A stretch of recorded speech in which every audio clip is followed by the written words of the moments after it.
च धर्मस्य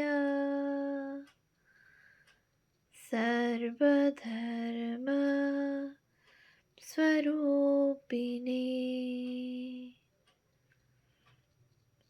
अवतार वरिष्ठाय रामकृष्णाय ते नमः। শ্রী শ্রী রামকৃষ্ণ লীলা প্রসঙ্গ প্রথম ভাগ গুরুভাব পূর্বার্ধ পূজনীয় স্বামী শারদানন্দজি মহারাজের রচনা। পৃষ্ঠা সংখ্যা ৬৪। শ্রীরামকৃষ্ণের গুরুভাব। ঠিক ঠিক ভক্তিতে অতি তুচ্ছ বিষয়েও ঈশ্বরের উদ্দীপনা হয়, এই মাটিতে খোল হয় বলিয়াই শ্রীচৈতন্যের ভাব। গল্পটি বলিয়া ঠাকুর আবার বলিতেন, ঠিক ঠিক ভক্তি হলে এইরূপ হয়, সামান্য জিনিস হতেও তার ঈশ্বরের উদ্দীপনা হয়ে ভাবে বিভোর হয়। শুনিসনি, এই মাটিতে খোল হয় বলে চৈতন্যদেবের ভাব হয়েছিল। এক সময়ে এক জায়গা দিয়ে যেতে যেতে তিনি শুনলেন যে সেই গ্রামে হরি সংকীর্তনের সময় যে খোল বাজে, লোকে সেই খোল তৈয়ার ও উহা বিক্রয় করে দিন পাত করে। শুনেই তিনি বলে উঠলেন, এই মাটিতে খোল হয় বলেই ভাবে বাহ্য জ্ঞান শূন্য হলেন। কেননা উদ্দীপনা হলো, এই মাটিতে খোল হয়, সেই খোল বাজিয়ে হরি নাম হয়, সেই হরি সকলের প্রাণের প্রাণ, সুন্দরের চাইতেও সুন্দর। একেবারে এত কথা মনে হয়ে হরিতে চিত্ত স্থির হয়ে গেল। সেই রকম যার গুরু ভক্তি হয়, তার গুরুর আত্মীয় কুটুম্বদের দেখলে তো গুরুর উদ্দীপনা হবেই। যে গ্রামে গুরুর বাড়ি, সে গ্রামের লোকদের দেখলেও ঐরূপ উদ্দীপনা হয়ে তাদের প্রণাম করে, পায়ের ধুলো নেয়, খাওয়ায় দাওয়ায় সেবা করে। এই অবস্থা হলে গুরুর দোষ আর দেখতে পাওয়া যায় না। তখনই এ কথা বলা চলে, যদ্যপি আমার গুরু শুঁড়ি বাড়ি যায়, তথাপি আমার গুরু নিত্যানন্দ রায়। অর্থাৎ নিত্যানন্দ স্বরূপ শ্রী ভগবান বা ঈশ্বর। নইলে মানুষের তো দোষগুণ আছেই, সে তার ভক্তিতে কিন্তু তখন আর মানুষকে মানুষ দেখে না, ভগবান বলেই দেখে। যেমন নেবা লাগা চোখে সব হলুদ বর্ণ দেখে, সেই রকম তখন তার ভক্তি তাকে দেখিয়ে দেয় যে ঈশ্বরই সব, তিনি গুরু, পিতা, মাতা, মানুষ, গরু, জড়, চেতন সব হয়েছেন। দক্ষিণেশ্বরে একদিন একজন সরল উদ্ধত যুবক ভক্ত শ্রীযুত বৈকুণ্ঠনাথ সান্যাল ঠাকুর যে বিষয়টি তাহাকে বলিতেছিলেন, তৎসম্বন্ধে নানা আপত্তি তর্ক উত্থাপিত করিতেছিল। ঠাকুর ৩-৪বার তাহাকে ওই বিষয়টি বলিলেও যখন সে বিচার করিতে লাগিল, তখন ঠাকুর তাহাকে সুমিষ্ট ভর্ৎসনা করিয়া বলিলেন, তুমি কেমন গো, আমি বলছি আর তুমি কথাটা নিচ্ছ না। যুবকের এইবার ভালোবাসায় হাত পড়িল। সে বলিল, আপনি যখন বলছেন তখন নিলুম বই কি, আগেকার কথাগুলো তর্কের খাতিরে বলেছিলাম। অর্জুনের গুরু ভক্তির কথা ঠাকুর শুনিয়া প্রসন্ন মুখে হাসিতে হাসিতে বলিলেন, গুরুভক্তি কেমন জানো? গুরু যা বলবে তা তখনই দেখতে পাবে। সে ভক্তি ছিল অর্জুনের। একদিন শ্রীকৃষ্ণ অর্জুনের সঙ্গে রথে চড়ে বেড়াতে বেড়াতে আকাশের দিকে চেয়ে বললেন, দেখো সখা, কেমন এক ঝাঁক পায়রা উঠছে। অর্জুন অমনি দেখিয়া বলিলেন, হাঁ সখা, অতি সুন্দর পায়রা। পরক্ষণেই শ্রীকৃষ্ণ আবার দেখিয়া বলিলেন, না সখা, ও তো পায়রা নয়। অর্জুন দেখিয়া বলিলেন, তাই তো সখা, ও পায়রা নয়। কথাটি এখন বোঝো।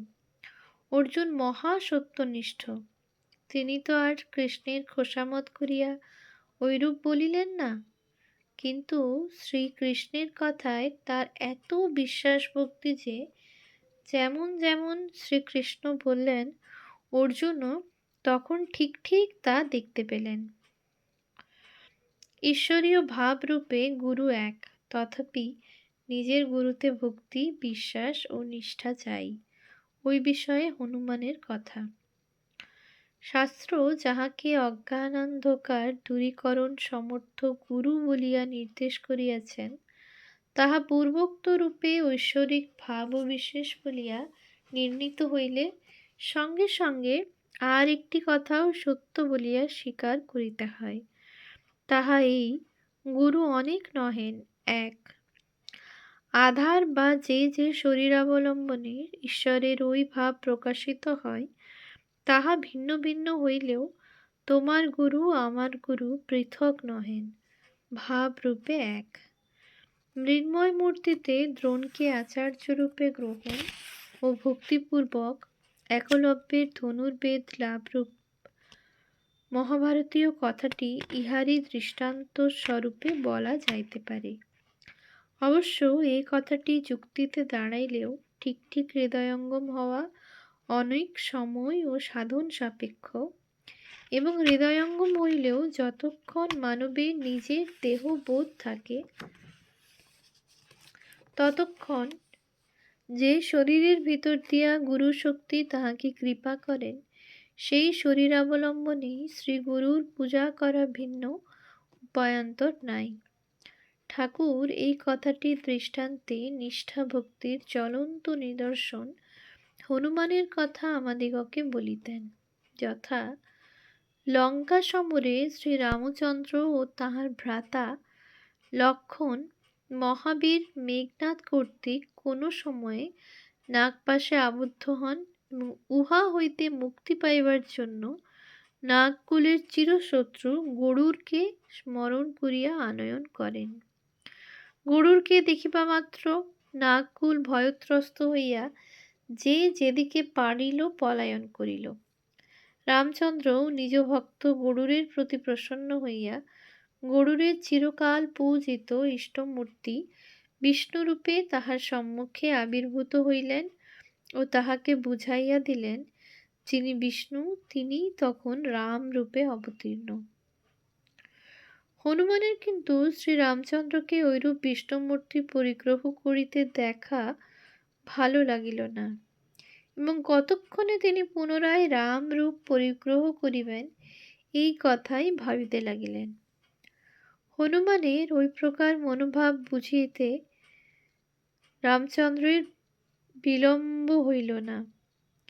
তিনি গরুড়কে বিদায় দিয়াই পুনরায় রামরূপ পরিগ্রহ করিয়া হনুমানকে জিজ্ঞাসা করিলেন, বৎস, আমার বিষ্ণুরূপ দেখিয়া তোমার ঐরূপ ভাবান্তর হইল কেন? তুমি মহাজ্ঞানী, তোমার তো আর জানিতে ও বুঝিতে বাকি নাই যে যে রাম সেই বিষ্ণু।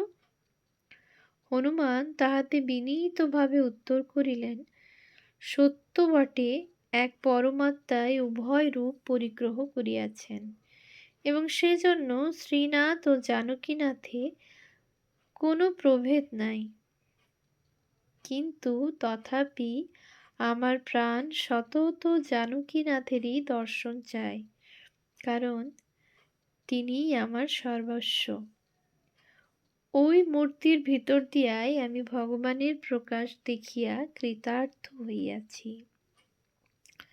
শ্রীনাথে জানকীনাথে অভেদ পরমাত্মনি তথাপি মম সর্বস্ব রাম কমললোচন।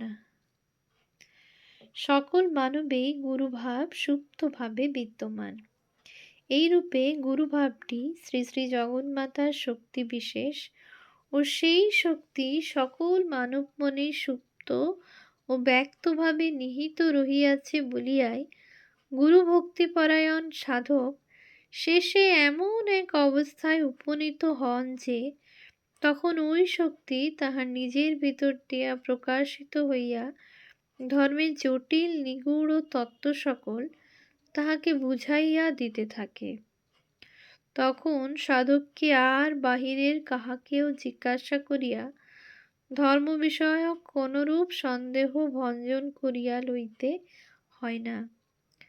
গীতায় শ্রী ভগবান অর্জুনকে বলিয়াছেন, यदा ते मोहकलिलं बुद्धिव्यतितरिष्यति तदा गन्तासि निर्वेदं শ্রোতব্যস্য শ্রুতস্য চ। গীতা 2:52। যখন তোমার বুদ্ধি অজ্ঞান মোহ হইতে বিমুক্ত হইবে, তখন আর এটা শোনা উচিত, ওটা শাস্ত্রে আছে ইত্যাদি কথায় আর তোমার প্রয়োজন থাকিবে না। তুমি ওই সকলের পারে চলিয়া যাইয়া আপনি তখন সকল বুঝিতে পারিবে। সাধকের তখন ঐরূপ অবস্থা আসিয়া উপস্থিত হয়। ঠাকুর ওই অবস্থাকে লক্ষ্য করিয়াই বলিতেন, শেষে মনই গুরু হয় বা গুরুর কাজ করে। মানুষ গুরু মন্ত্র দেয় কানে, আর জগৎগুরু মন্ত্র দেয় প্রাণে। ঠাকুরের কথা, শেষে মনই গুরু হয়। কিন্তু সেই মন আর এই মনে অনেক প্রভেদ। সেই সময় মন শুদ্ধ সত্য পবিত্র হইয়া ঈশ্বরের উচ্চ শক্তি প্রকাশের যন্ত্র স্বরূপ হয়, আর এই সময়ে মন ঈশ্বর হইতে বিমুখ হইয়া ভোগ সুখ ও কাম ক্রোধাদিতেই মাতিয়া থাকিতে চায়। গুরু যেন সখী। ঠাকুর বলিতেন, গুরু যেন সখী। যতদিন না শ্রীকৃষ্ণের সহিত শ্রী রাধার মিলন হয়, ততদিন সখীর কাজের বিরাম নাই। সেইরূপ যতদিন না ইষ্টের সহিত সাধকের মিলন হয়, ততদিন গুরুর কাজের শেষ নাই। এইরূপে মহামহিমান্বিত শ্রীগুরু জিজ্ঞাসু ভক্তের হাত ধরিয়া উচ্চ হইতে আরোহণ করেন, উচ্চ হইতে উচ্চতর ভাব রাজ্যে আরোহণ করেন এবং পরিশেষে তাহাকে ইষ্টমূর্তির সম্মুখে আনিয়া বলেন, ও শিষ্য, ওই দেখো। ইহা বলিয়াই অন্তর্হিত হন। গুরু শেষে ইষ্টে লয় হন। গুরু কৃষ্ণ বৈষ্ণব তিনে এক, একে তিন। ঠাকুরকে একদিন ঐরূপ বলিতে শুনিয়া একজন অনুগত ভক্ত শ্রী গুরুর সহিত বিচ্ছেদ তবে তো একদিন অনিবার্য ভাবিয়া ব্যথিত হৃদয়ে জিজ্ঞাসা করেন, গুরু তখন কোথায় যান মশাই? ঠাকুর তদুত্তরে বলেন, গুরু ইষ্টে লয় হন। গুরু কৃষ্ণ বৈষ্ণব তিনে এক, একে তিন।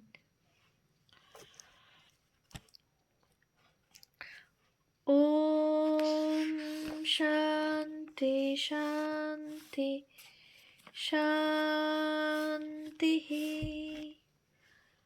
হরি ওম তৎসৎ।